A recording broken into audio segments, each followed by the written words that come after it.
మేము రాష్ట్ర రైతన్నలను అడుగుతున్నాం, నిలదీయండి, ప్రభుత్వాన్ని నిలదీయండి, అడగండి ఎందుకు ఇవ్వాలి ప్రమాణ పత్రం. నేను పెట్టిన కదా ప్రజాపాలనల దరఖాస్తు, ఏడవైంది నా దరఖాస్తు అని అడుగుండ్రి. 1,06,00,000 మంది దరఖాస్తు పెట్టిండ్రు ప్రజాపాలనలో. మరి మొత్తం వివరాలు నీ ప్రభుత్వం కాడ ఉండాలి కదా. మరి ఎక్కడ పోయినాయి ఇప్పుడు ఆ వివరాలని? మళ్ళీ ఎందుకు అడుగుతున్నావు? ఎన్నిసార్లు అడుగుతావు? ఇప్పటికే 12 సీజన్లు కేసీఆర్ ప్రభుత్వం వేసింది కదా రైతు బంధు. మరి ఆ ఖాతాలన్నీ నీ దగ్గర ఉన్నాయి కదా. 70 లక్షల మంది ఖాతాలు నీ కాడున్నాయి. 80,000 కోట్లు ఆల్రెడీ ఖాతాలలో పడ్డాయి. వాళ్ళు ఎవరో నీకు ఎరికే, వాళ్ళ సర్వే నెంబర్ ఎరికే, వాళ్ళ మొత్తం విస్తీర్ణం ఎంత, పొలం ఎంత, ఎవరికి ఎంత ఉన్నది అన్నీ తెలుసు నీకు. తెలిసి కూడా ఇవాళ మళ్ళొక్కసారి నువ్వు ఈ ప్రయత్నం చేస్తున్నావు అంటే ఖచ్చితంగా ఇవాళ కటింగులు పెట్టతందుకు ఎగ్గొట్టతందుకే అనేది స్పష్టంగా కనబడతా ఉన్నది. అందుకే మేము రైతులను అంటా ఉన్నాం, నిలదీయండి ప్రభుత్వాన్ని, అడగండి. ఏమడగండి? ఈ పోస్టర్లు ఊరూరా వేస్తాం. ప్రభుత్వం ఇప్పటి వరకు ఎగ్గొట్టింది, ఈ ప్రభుత్వం వచ్చినాక ఎగ్గొట్టింది ఒక్కొక్క రైతుకు మొత్తం అందరు రైతులకు కలిపితే దాదాపు 26,500 కోట్ల రూపాయలు. పోస్టర్లు ఊరూరా వేస్తాం. చెప్పు సమాధానం ఒక్కొక్క రైతుకు. నువ్వు చెప్పిన ప్రకారం ఏమన్నావు నువ్వు అన్నాడు, డిసెంబర్ 3కు ముందు తీసుకుంటే 5,000, డిసెంబర్ 3 తర్వాత తీసుకుంటే 7,500 ఎకరానికి. ఇది రేవంత్ రెడ్డి చెప్పిన మాట. వేసినావా మరి 7,500 చొప్పున? ఒక్కలకన్నా పడ్డదా ఈ రాష్ట్రంలో? అందుకే మేము అంటున్నాం, ఒక్కొక్క రైతుకు ఒక్కొక్క ఎకరానికి నువ్వు పడ్డ బాకీ 17,500 రూపాయలు. ఒక ఎకరానికి బాకీ 17,500. ఒక ఎకరానికి 17,500 అయితే ఇగో 2 ఎకరాలకు ఎంత, ఎవరికైనా ఎక్కలు రాకపోతే 2 ఎకరాలకు ఎంత, 3 ఎకరాలకు ఎంత, 7 ఎకరాలకు ఎంత, ఇవన్నీ ఊరూరా పోస్టర్లు వేస్తాం. రైతులు అడుగుతారు, ప్రభుత్వానికి సమాధానం చెప్పాలి. ఎందుకంటే నువ్వు తప్పించుకుంటా అనుకుంటున్నావు, రైతు బంధును మొత్తానికి బొండిగా విసికి చంపేస్తా అనుకుంటున్నావు, రైతు బంధును లేకుండా చేస్తే కేసీఆర్ ఆనవాళ్ళు లేకుండా పోతాయి అనే ఒక చిల్లర ప్రయత్నం రేవంత్ రెడ్డి చేస్తున్నాడు. కానీ వదిలిపెట్టాం, బరాబర్ అడుగుతాం, అన్నీ అడుగుతాం. దమ్ముంటే ప్రభుత్వానికి డిక్లరేషన్ నువ్వు ఎంత రుణమాఫీ చేసినావు, ఏ ఊళ్ళో ఎంతమందికి అయింది, ఎన్ని పైసలు ఇచ్చినావు, నువ్వు పెట్టు ప్రమాణపత్రం, నువ్వు పెట్టు డిక్లరేషన్.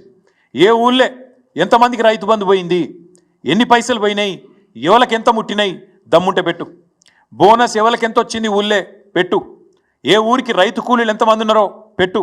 ఏ ఊళ్ళే కౌలు రైతులు ఎంతమంది ఉన్నారో పెట్టు. భూ యజమానులు ఎంతమంది ఉన్నారో పెట్టు.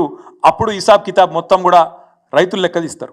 మా దగ్గర స్పష్టమైన సమాచారం ఉంది కాబట్టే ఆ రోజు భూ రికార్డుల ప్రక్షాళన చేసి వెంటనే మేము మొత్తం రైతాంగానికి 70 లక్షల మంది రైతులు 1,52,00,000 ఎకరాలకు టంచన్గా రైతు బంధు వేసినాం. మా దగ్గర క్లారిటీ ఉంది. ఒక్క పైసా లంచం లేకుండా, ఒక్క రూపాయి అవినీతికి ఆస్కారం లేకుండా చేసినాం. జోరుదారుగా రైతు ఒక రారాజులాగా కేసీఆర్ గారు ప్రభుత్వంలో బతికిండు. మరి ఇప్పుడు మీ ప్రభుత్వం వచ్చినాక బిచ్చగాన్ లెక్క రైతు ప్రమాణపత్రం ఇవ్వాలి అనలేదు. అనలేదు దొంగతనం జరిగినట్టు 22,000 కోట్లు దారి మళ్ళినాయి. ఎవరికి పోయినా 22,000 కోట్లు చెప్తావా? దమ్ముందా ఈ ప్రభుత్వానికి? ఎక్కడ పోయినా 22,000 కోట్లు చెప్తాను పెట్టు, లెక్క పెట్టు.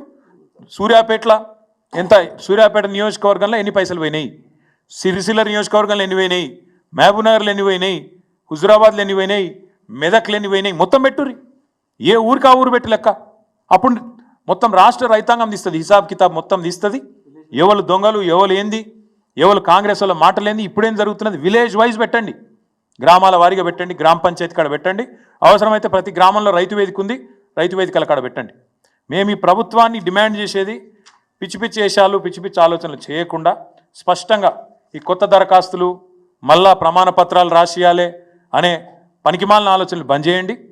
మొత్తంగా మీరే ఈ ప్రజాపాలన పేట తీసుకున్న దరఖాస్తులు మీ కాడ ఉన్నాయి, కొత్తగా తీసుకునే అవసరం లేదు. అందులో స్పష్టంగా రాసింది రైతు భరోసా కూడా తీసుకుంటున్నామని. మరి మళ్ళెందుకు తీసుకుంటున్నారో చెప్పండి. దమ్ముంటే ప్రభుత్వం గ్రామ పంచాయతీల వారీగా లిస్టు పెట్టాలి. గ్రామ పంచాయతీల వారీగా లిస్టు పెట్టు. ఏ ఊళ్ళో రుణమాఫీ ఎంత అయింది, రైతు బంధు ఎంతమందికి వచ్చింది, కౌలు రైతులు ఎంతమంది ఉన్నారు, భూ యజమానులు ఎంతమంది ఉన్నారు, రైతు కూలీలు ఎంతమంది ఉన్నారు, దుర్వినియోగం ఏ ఊళ్ళో ఎంత అయింది అది కూడా పెట్టు, చూస్తాం. అది కూడా సూర్యాపేటలో ఎంత అయింది, సిరిసిల్లలో ఎంత అయింది, ఏ జిల్లాలో ఎంత అయింది, దుర్వినియోగం జరిగింది అంటున్నావు కదా, వాళ్ళ సంగతి చెప్పు. అదేవిధంగా లబ్ధిదారులు ఎవరు దుర్వినియోగం చేసిండో కూడా పేరు పెట్టు. ఫలానా ఊళ్ళే ఫలానా ఎల్లయ్య చేసిండు ఆయన పేరు పెట్టు. మొత్తం ఊరు చూస్తుంది. ఇక ఆయన పైసలు తిన్నడా లేదా, ఆయనకు పొలం ఉన్నదా లేదా, ప్రభుత్వం తప్పు మాట్లాడుతుందా, నువ్వు తప్పు మాట్లాడుతున్నావా, రైతు తప్పు మాట్లాడుతుందా,